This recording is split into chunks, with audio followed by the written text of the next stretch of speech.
This new Gracie Abrams album, it's not good.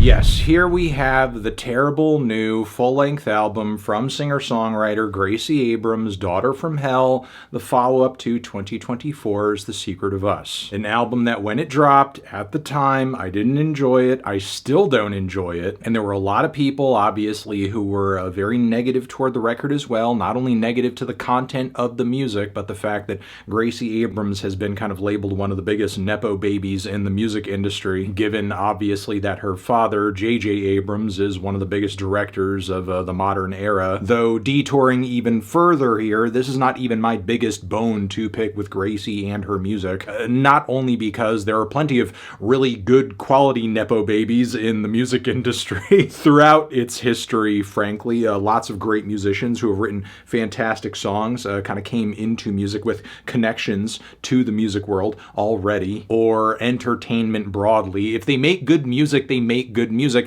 That's all that should matter. Personally, I have more of an issue with the industry and our current economic system that makes it difficult for your average person to pursue music as a career, making it increasingly likely that the average successful musician is going to be somebody who is already connected to the entertainment industry or has the means and the money to kind of tough it out in the underground trenches for a while, being unsuccessful for a period of years. That is until they actually, get their first big break. But again, I digress.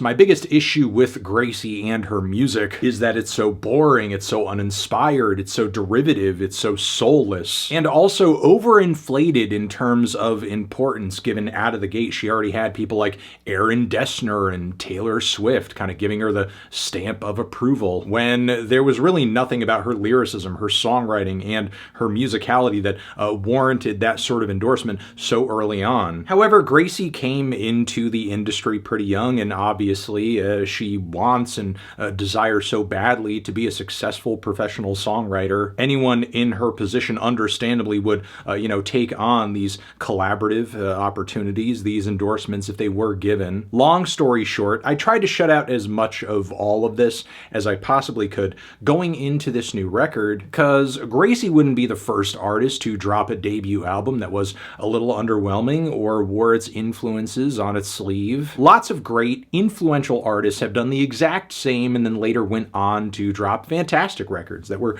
game changers. So again, I went into Daughter from Hell hoping that I would at least see signs of Gracie moving in this direction and finding ways to define herself as an artist, make herself distinct among all of the different singers and songwriters out there in the crowd these days. Give us a reason to see her in a lane that is at least slightly different than that of her biggest inspirations. But unfortunately, I think this record is somehow more unimaginative than its predecessor, really has less going for it in terms of originality. And what makes it even worse is that the runtime is now longer, almost an hour in length, because Gracie and her collaborators seemingly just don't know when to stop on this one, despite the painful lack of distinct and memorable ideas here. Now, once again, for the vast majority of this album's runtime, Gracie is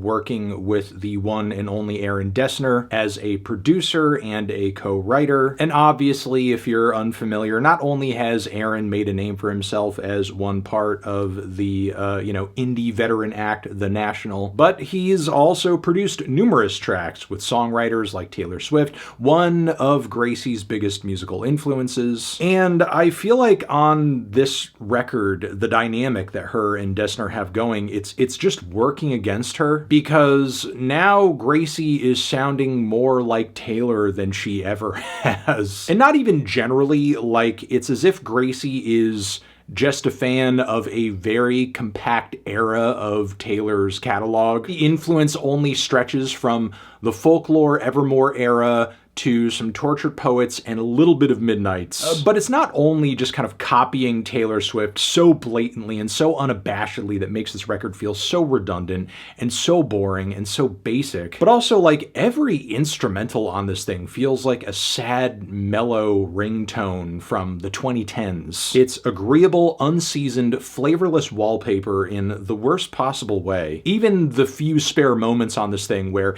an instrumental might feel a little electronic or a little poppy with just like a pulsating synth, something, maybe a sequenced beat. Even those moments feel like they're kind of pulling back as much as they can to not become like too punchy or too overt or too expressive or animated. Because one of the few songs on here that does feel a little over the top or energetic, Minibar, which of course was co-written by Miss Audrey Hobart, someone who Gracie has collaborated with in the past, which has led to some of her songs sounding a little bit quirkier and a little sillier than average, because without Audrey in tow, Gracie's writing tends to run a little, I'll say, sleepy. Yeah, even this track instrumentally feels like it's doing everything it possibly can to be toothless. But yeah, in this section of the review, just trying to focus simply on the sonics and production of this record, this thing just has absolutely no distinct personality to it whatsoever. It's like this featureless mishmash of pop and singer-songwriter music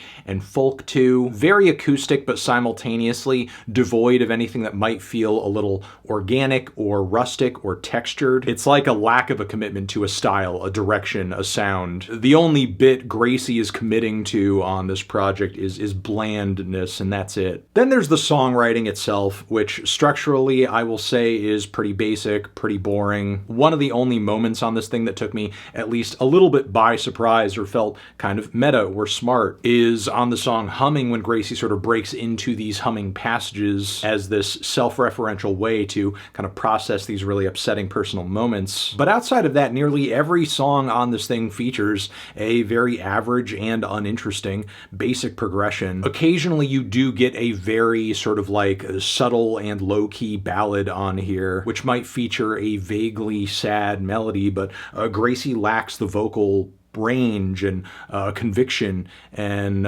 performance ability to like really sell it. And not that singing or performing in a really subtle way is necessarily a bad thing. There are a lot of great songwriters out there these days that do exactly that, be it either a Billie Eilish, a Phoebe Bridgers, but Gracie lacks the lyrical punch of those artists. And the lyrics are one of the most disappointing and uninteresting things about this record. Not only does a lot of the writing feel off the mark given the title, which to me read as if we were going to be going into an experience here where Gracie was maybe writing about meeting up to certain expectations as a child, transitioning into adulthood, becoming your own person, and the growing pains that come along with coming of age. But the vast majority of the tracks on this record seem to center mostly around just breakups. But a lot of Gracie's writing and descriptions around these experiences are so lacking in detail and so vague that you don't really get a sense of the situation at all or why she's so upset. In fact, I feel like many of the song titles on this record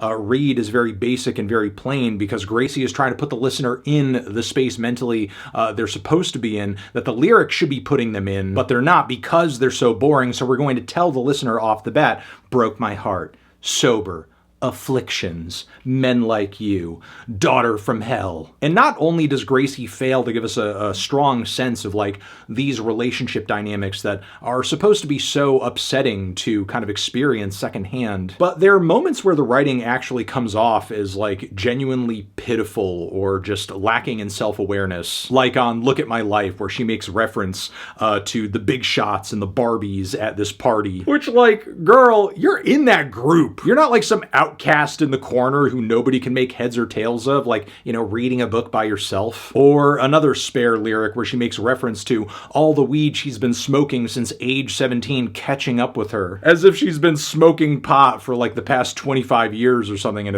it's finally like wrecked her life, when her having been 17 was not that long ago, and you're literally a successful songwriter with millions of fans whose career is clearly not hinging on your vocal talent. I also have to go back to the song Minibar, which I know the lyrics on this track being the attitude being the vibe that they are. It's probably coming down to Audrey being in the mix on the writing with this one. But I really truly can't with the lyrics of this track. It's like basically the Gen Z version of Quirk Chungus. Like, oh, I'm so crazy, I'm causing trouble. OMG, I'm being perceived, I need to run away. Then there's also Imaginary Friend, which is weirdly sad and not even in a poetic or interesting way. Gracie's basically just describing talking to this other person who she used to be in a relationship with and they've left long ago. So they become her imaginary friend, and she describes herself as having fixed certain things and even having become cool. I mean, it could be self-aggrandizing, it could be self-effacing. Regardless, it's not catchy or poetic enough to have